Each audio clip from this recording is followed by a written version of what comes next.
Hello fellow book lovers and welcome back to my YouTube channel. My name is Kathy and in today's video I want to talk to you about the books I read on my summer holiday. Because yes, I love to read and yes, I would love to read more books. The reality is during like the normal work week type of thing, I don't read as much as I would like. So whenever I go on holiday, I really take the time to read more books. So this year on my holiday in Portugal, we actually had a few days where I could catch up on reading, and I actually read a grand total of 5 books this holiday, which even impressed myself because I thought I would maybe read 3 or 4, but like 5 is really a lot. So in today's video, I'm going to quickly talk about each book, why I liked it, why I maybe didn't like it, and why it maybe is something you would enjoy too. The first book I want to talk about is also the first one that I finished. It is called Monsters Born and Made. In this book, we follow 16-year-old Coral, who is the female lead of this book. She's like the epic heroine of the book, and she does like the story follows her basically. It is a little bit inspired by Hunger Games. I feel like they have lower class in which she belongs, and then you have the upper class who has these games going on. Normally only the upper class can participate, but for some reason she's able to enter it. I'm not gonna tell how because it's part of the story, of course. And then she's in this contest which she has to win in order to kind of save her family in some sort of way, like financially mainly. Like other things also happen to her family. Again, not going to give too much spoilers. I personally really love this book. It was very fast paced. I personally really like that in a book. I don't like when it's too slow, too descriptive, especially if it's like a standalone book. I like that it's like a little bit faster and when there's a lot of things happening. I personally finished this book really fast. I think I read it in the few days that I was already home before we actually left with the plane on holiday, and I really enjoyed it. This is a young adult fantasy book. It has a few new creatures. It has a Maas stag. I think this is the first and also the only book that actually has a Maas stag in it. From the description they give, it reminds me of a dragon mixed with a stag a little bit. Like, it definitely has this dragon feel to it, but it is not evidently a dragon. I personally really liked it. It reminded me like a combination of a seahorse, maybe even. So yeah, I personally really love this book. I think the description on the cover is actually meant to be a Maas stag, and I would love to see more artwork come out for this, like by the author, maybe guided artwork, so we can see more of the creatures. Now, as you can see, this book is absolutely gorgeous. It has like this really nice foiled cover. There's also like water droplets on it. I don't know if it picks it up on camera very well. The next book I finally started reading is The Atlas 6.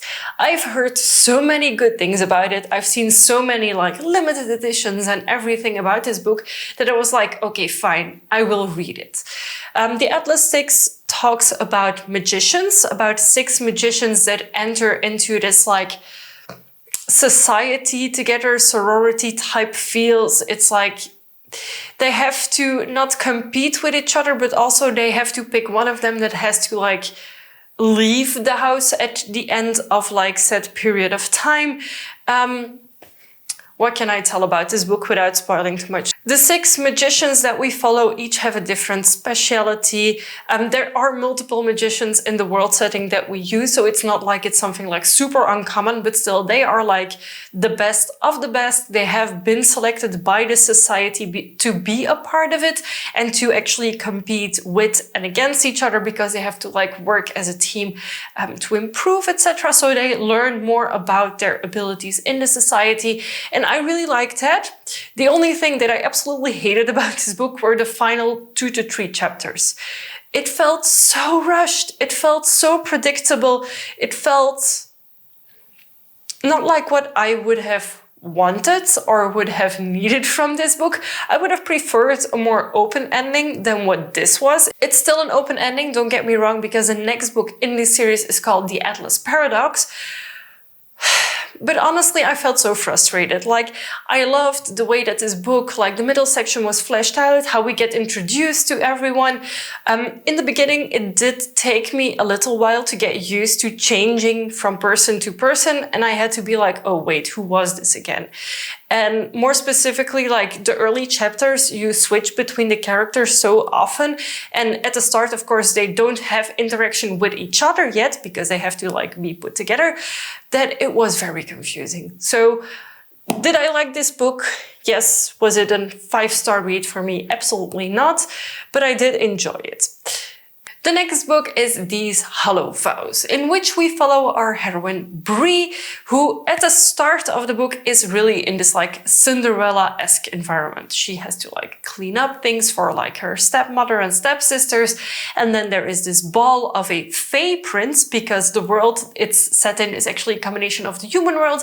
And then you have the fae world, and there's also magic involved. So in the fae world, you kind of have this dark side and light side, and the prince of the light side of the fae is having a ball to find his wife, and it needs to be a human girl.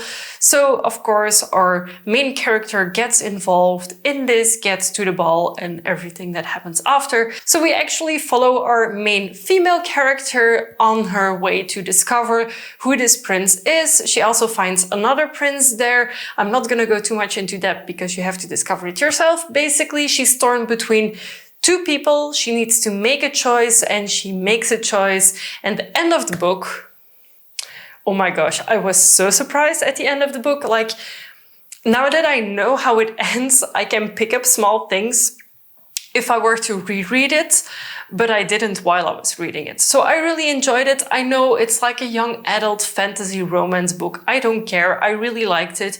It was something that I read through super easily. And if you're into like fantasy romance, but also not too romancy, then I think you will really enjoy this book. There's a few twists in it that I was like, I didn't expect this. And that's something that I really like. It's a very fast-paced book again, which I personally really enjoy.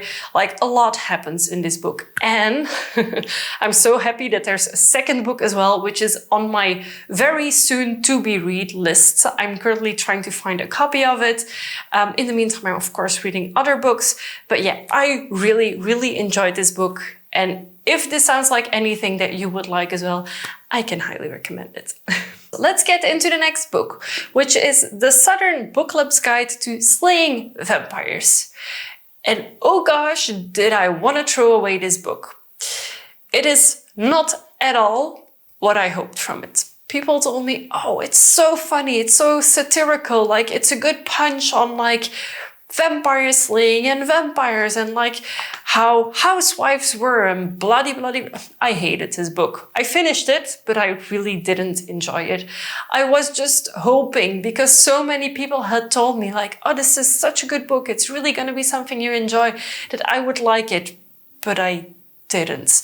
The basic setting is we follow a housewife who just takes care of the children, blah. She gets into a book club. They start reading books that she really doesn't like, that she doesn't pick up.